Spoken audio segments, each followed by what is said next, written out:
माझी एंट्री झाली म्हणजे कळलंच असेल. सांगत इकडे आलोय. एकच मिनिट बोलेन. नोव्हेंबरमध्ये प्रतिष्ठानच्या कार्यकारिणींनी मला बोलावून घेतलं. म्हणाले यावर्षीचा कार्यक्रम काही डोक्यात आहे का? म्हटलं हो, देवाघरचं लेणं अर्थात गदी माडगुळकर. बऱ्याच काही घटना घडल्या, माझ्या आयुष्यात पण घडल्या. त्यामुळे मी या कार्यक्रमाला किती न्याय देईन याविषयी साशंक होतो. पण जुई मदतीला धावली. लेखनाची संपूर्ण जबाबदारी आणि निवेदनाची संपूर्ण जबाबदारी ह्या तिघींवर सोपवली. म्हटलं एकाच आवाजाचा कंटाळा येऊ नये म्हणून 3 आवाज ठेवले. आता 3 आवाजाचा कंटाळा यायला नको म्हणून मी चौथा आलो. जुईनी खूप मेहनत घेतली. मला तिने छळलं, मी तिला छळलं आणि हे शेवटी तुमच्या समोर आकाराला आलं. जुईसाठी टाळ्या. जुईचा अत्यंत ऋणी आहे मी, खरोखर. हा 3रा कार्यक्रम तिचा माझा. पण आता तिला कळायला लागलंय की सरांना नक्की काय म्हणायचंय. थँक्यू जुई. सरांनी माझं ऋणी राहावं. मी एवढी मोठी नाहीये त्यांच्यापेक्षा. बाबूजी म्हणतात की माझ्या सांगीतिक यशात जेवढा वाटा माझा आहे तेवढाच तो माडगुळकरांच्या प्रासादिक काव्य रचनेचा आहे, यात तीळ मात्र शंका नाही. ज्या वेळेला हे नाव सुचलं, ग दी माडगुळकर, देवाघरचं लेणं, एक दिवशी जुईला मी सहज प्रश्न टाकला, जुई देवाघरचं लेणं का नक्षत्रांचं देणं ग? तिला काही कळलंच नाही मला काय म्हणायचं ते. म्हणाली, सर असा प्रश्न अचानक का विचारलात? म्हटलं, अगं जे देव जेव्हा एखाद्याला जमिनीवर पाठवतो तेव्हा त्याला एक एम देतो, लक्ष देतो की एवढं लक्ष तू पार करायचं आहेस. पण त्याचबरोबर देवानी गदिमांना जेव्हा आपल्या भूमीवर पाठवलं तेव्हा त्या 27 नक्षत्रांना सांगितलं की तुमच्या प्रत्येकाकडे असलेलं वैशिष्ट्य या गजाननाच्या आचरणी अर्पण करा. आणि म्हणून माझ्या लेखी गजानन दिगंबर माडगुळकर, देवाघरचं लेणं, तसंच ते नक्षत्रांचं लेणं.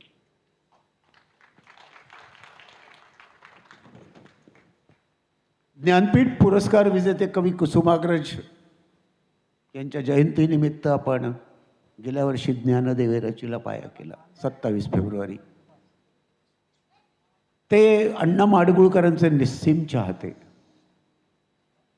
ते म्हणतात की माडगुळकर हे मराठी भावगीताचे जन्मदाते आणि प्रणेते सुद्धा आहेत. म्हणजे त्याआधी भावगीतं लिहिली जात नव्हती अशातला प्रकार नाही.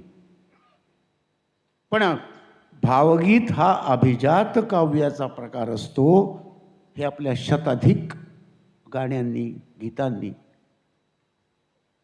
माडगुळकरांनी या वाङ्मय प्रकाराला प्रतिष्ठान मिळवून दिलं आणि मराठी रसिकांचं प्रेमही.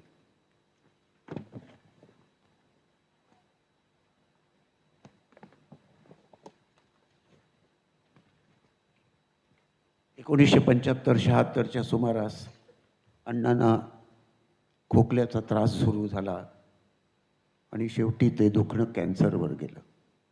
कर्करोग.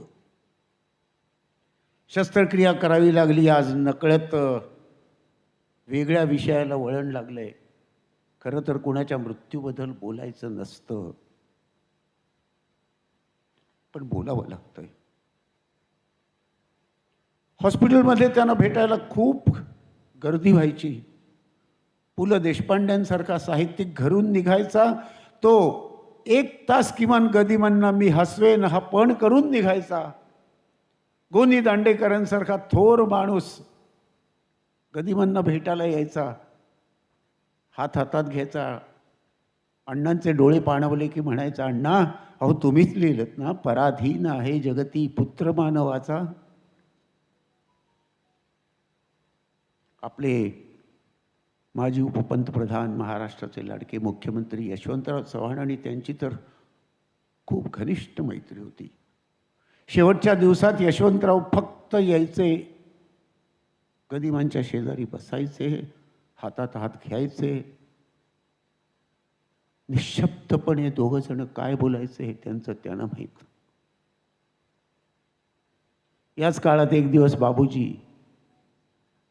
गदिमांना भेटायला आले आणि किंचित भांडखोर स्वरात म्हणाले, अण्णा अरे आपण अनेकदा अटीतटीनं भांडलो, म्हणून आज तुमच्याकडून एक शब्द हवाय. करिअर करताना प्रत्येक गोष्ट मी आधी केली.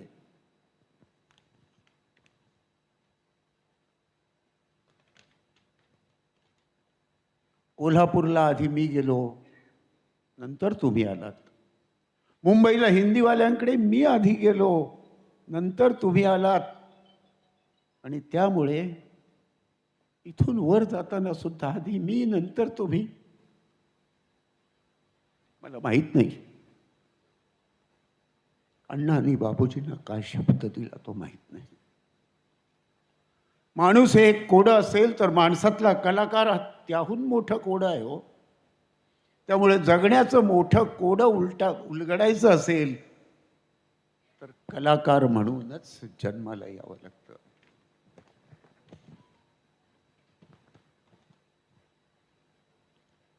14 डिसेंबर 1977 एका पहाटे अण्णांना दरदरून घाम फुटला. ते जागे झाले एका विचित्र स्वप्नाने. त्यांच्या पंचवटी बंगल्याच्या दारावरला गणपती आणि तुळशी वृंदावन त्याचा कट्टा दुभंगलेला दिसत होता. ते खूप अस्वस्थ झाले. आपल्या पत्नीला म्हणाले, विद्याताई तुझ्या आणि मुलांच्या मनाची तयारी कर. मी आता अनंताच्या प्रवासाला निघालोय. 14 डिसेंबर 77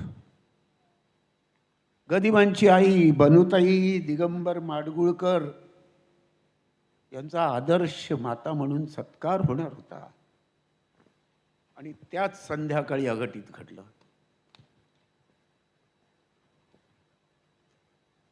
आईच्या सत्कारासाठी तयार होऊन बसलेल्या गदिमांना अचानक अस्वस्थ वाटू लागलं आणि थोड्याच वेळात ते अनंतात विलीन झाले. एकीकडे आई आदर्श माता पुरस्कार स्वीकारते तर मुलगा अनंताच्या प्रवासाला निघून गेला. केवढा मोठा दैव दुर्विलास होता. त्यांची अंत्ययात्रा निघाली. स्त्री पुरुष वृद्ध राजकारणी कलावंत, अहो दप्तर घेतलेली लहान लहान मुलं सुद्धा त्या अंत्ययात्रेत सामील झाली.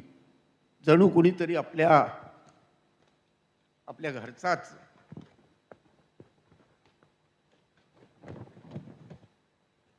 अनंताच्या प्रवासाला निघालाय. आणि प्रत्येकाच्या तोंडात काय होतं माहितीये? ते सुद्धा गदिमांचे शब्द. संत माळेतील मणी शेवटला, संत माळेतील मणी शेवटला, आज ओघळला एकाएकी. गदी माडगुळकरांना आठवलं की वाटतं झाले बहु, आहेत बहु, होतील बहु, परंतु या समहा. मराठी सांस्कृतिक प्रतिष्ठान कार्यकारिणी, तुम्ही सगळे रसिक श्रोते आणि माझ्याबरोबर असणारी ही सगळी मंडळी गदिमांना आदरांजली अर्पण करतो. बोलावतो श्रीरंग भावे. विठ्ठलाच्या पायी थरारली वीट,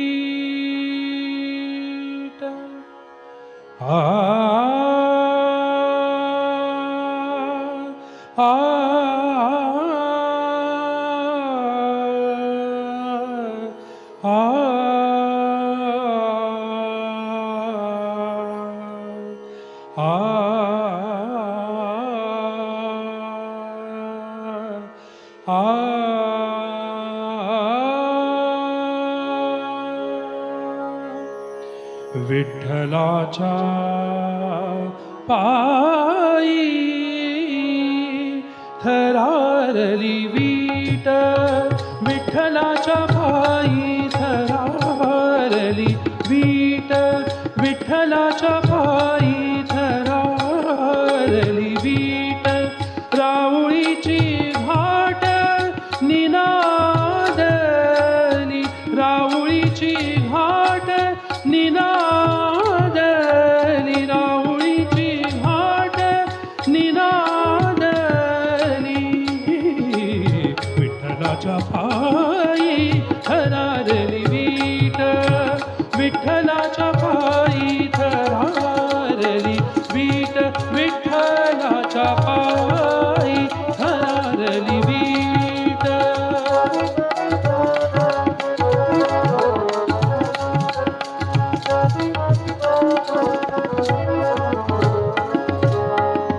उठला हुंदका देहूच्या वाऱ्यात, उठला हुंदका देहूच्या वाऱ्यात,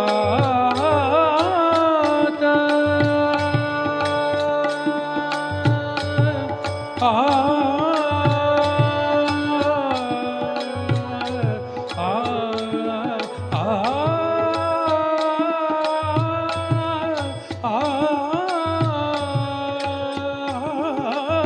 उठला हुंदका देहूच्या वाऱ्यात, उठला हुंदका देहूच्या वाऱ्यात, तुका समाधीत जाळवला जाळवला, विठ्ठलाच्या पायी थरारली वीट, विठ्ठलाच्या पायी थरारली वीट, विठ्ठलाच्या पायी थरारली वीट.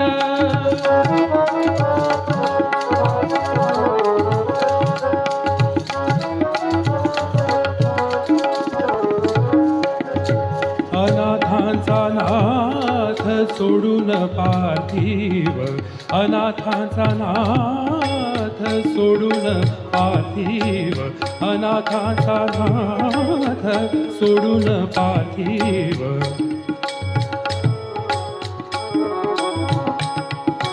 अनाथांचा नाथ सोडून पार्थिव, निघाला वैष्णव वैकुंठासी, निघाला वैष्णव वैकुंठासी,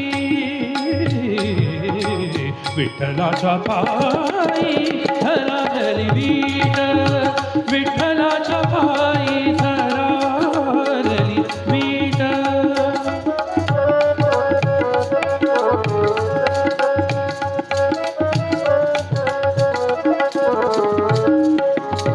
संत माळेतील मणी शेवटला, संत माळेतील मणी शेवटला,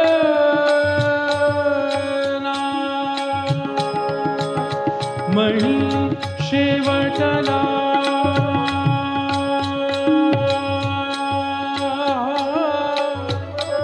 मणी शेवटला,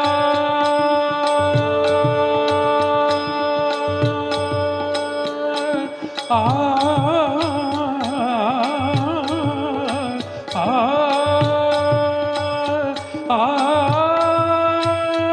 आ आ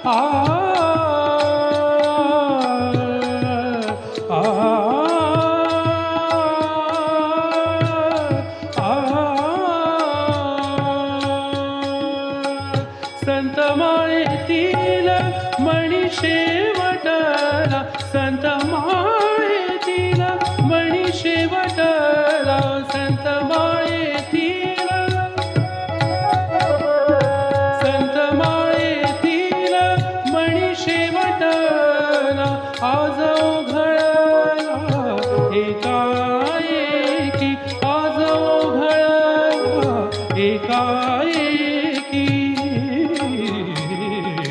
विठ्ठलाच्या पायी धराधली वीट, धराधली वीट, विठ्ठलाच्या पायी धराधली वीट, विठ्ठलाच्या पायी धराधली वीट, धराधली वीट, धराधली वीट,